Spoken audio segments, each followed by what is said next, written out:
پین ساله بری بنیاد جبوی درست کردن تونل که لسنور ناحیه بامر نهاتیه دانان. لیتانو کجی هیچ کارک جبوی اوی پروژه نهاتیه کردن و تنه بری بنیاد که ویرانکری مایل بری. خلق جدی بیشن. نزانی نگر چه نتانو که کار دوی پروژه دا نهاتیه کردن سرای کو پروژه که استراتژی بوده. کرتنا ریک و داغلک نزدیک بیتن یا دویجش لای ورز زوستانه و چون که هر دو ریک ما اوی کسر آمدی راشیدن یان سر بانک ارز راشیدن هر دو ریک تا ریک بفرین زوستانه داغل بفلیتن هکر افتونی لهار با بکرن دوماج و آرشی خلاص کتن دو بیت 10 دقیقه توش دور سرسین که شبه دور برواری بالا لالديف معلومات ما هينكو بروجي في تونيلا بامرنه یا هاتی پروژه بیا پروژه کدی الدوره کدی پروژه خارج کیا وقتی اف پروژه دانان چه قیران نبوینه ل ارنزانی کابانگش کار بجاتون بویا یا جی مرام کدی سیاسی په بویا تنها چه شینوار پروژه دیار نینه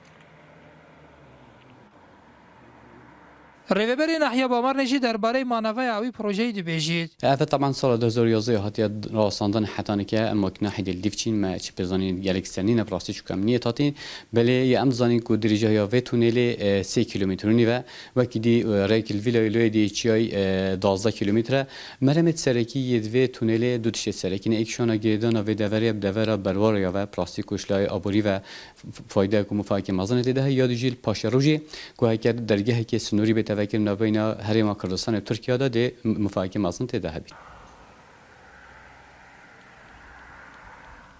لسال 2011 بری بنیاد جبوی تونل چیای متین اجرای پارزگار دوی که بری هاتو بودانان.